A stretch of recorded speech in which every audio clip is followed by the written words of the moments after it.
নমস্কার।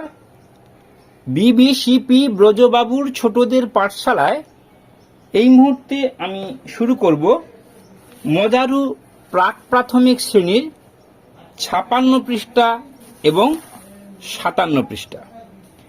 এই 56 পৃষ্ঠা 57 পৃষ্ঠা পড়াতে গিয়ে আমি 57 পৃষ্ঠার জন্য একটি টিএলএম চার্ট তৈরি করেছি।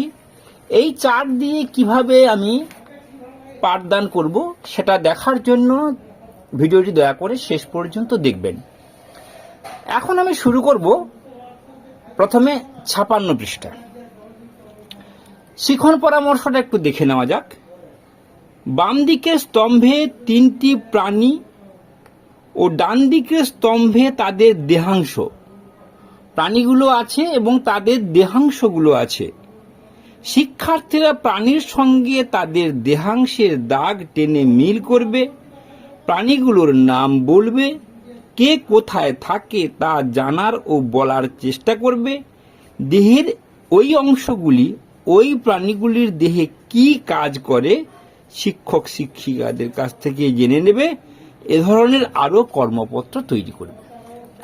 তাহলে হাতির সুঁড় কি কাজে লাগে, হাতির দাঁত কি কাজে লাগে, হাতির সুঁড় দিয়ে খাবার খায়, দাঁত দিয়ে একটা দাঁত দু ধরনের আছে সেটা বলে দিতে হবে। এটা বাইরে দেখানোর জন্য দাঁত এবং ভেতরে খাওয়ার চেওয়ানোর জন্য দাঁত।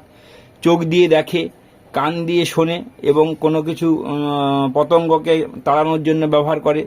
পা দিয়ে হাঁটে।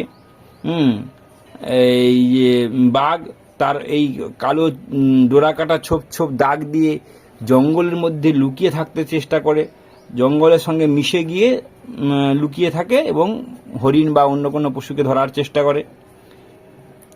উট, এই উট কে লম্বা লম্বা পা, উট সেই পায়ের সাহায্যে মরুভূমির এলাকায় হেঁটে চলে। এই ধরনের কথাগুলো তাদেরকে বলবো। এরপর একটি মজার খেলা তাদের সঙ্গে খেলবো। এই তীর চিহ্ন দিয়ে মিল করার আগে আমরা যদি তাদের সঙ্গে এরকম করে খেলি, এই পশুটা ঢাকা দেওয়া আছে, একটু দেখানো হলো, একটু দেখানো, যখনই বলতে পারে এটা হাতি তখন হয়ে গেল।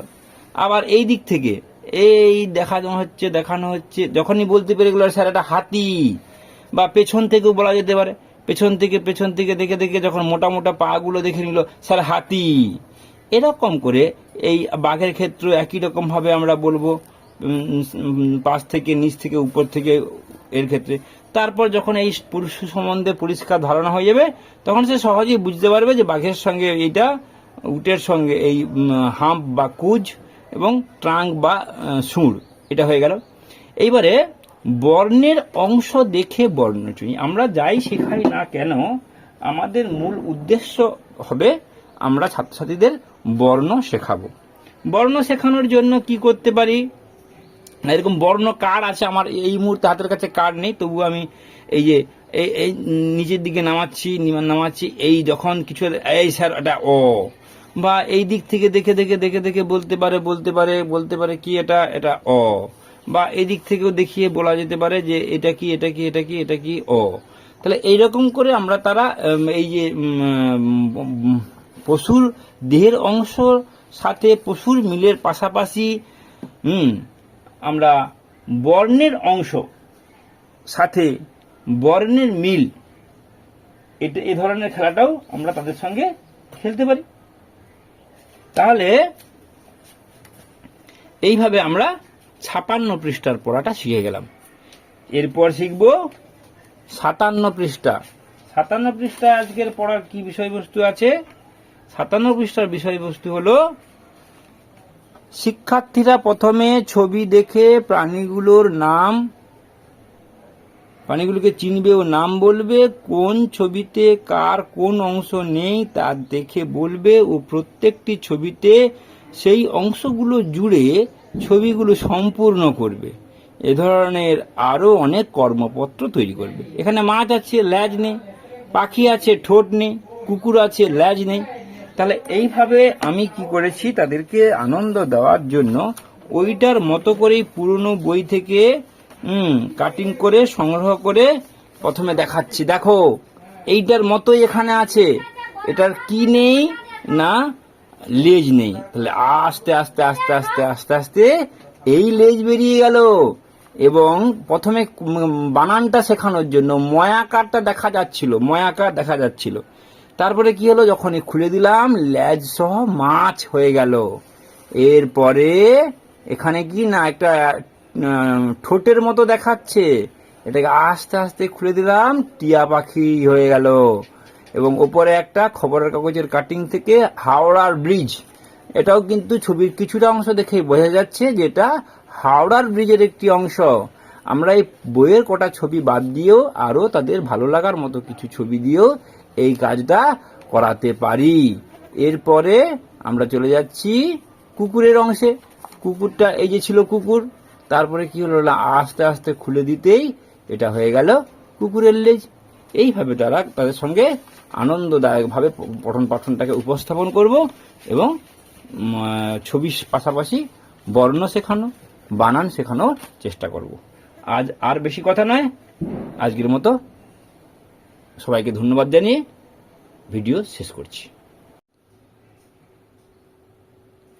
এরপর আরেকটি বিশেষ বলার ছিল, তাই আরেকবার বলে নিচ্ছি।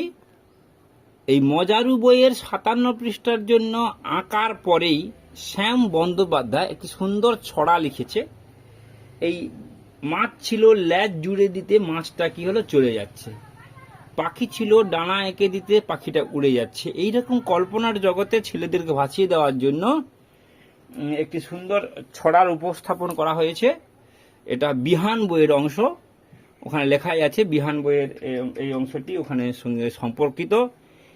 একটু ছিল আঁকার বাকি, যেই এঁকেছে ডানা, ফুরুত করে উড়ল পাখি, শুনল না কো মানা। পুপু বলে যাসনে ওরে, এই নে দানা পানি। পাখি বলে খাঁচায় ভরে রাখবে আমায় জানি।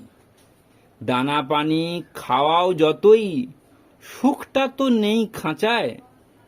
অনেক ভালো আকাশে ওরা, অবাধ উড়ে বাঁচায়। আকাশ ও বন ডাকছে যখন, আর কি থাকি ভাই, তোমরা কাছেই রইব যখন, তেমন সময় নাই। নমস্কার, ধন্যবাদ, সবাই ভালো থাকবেন।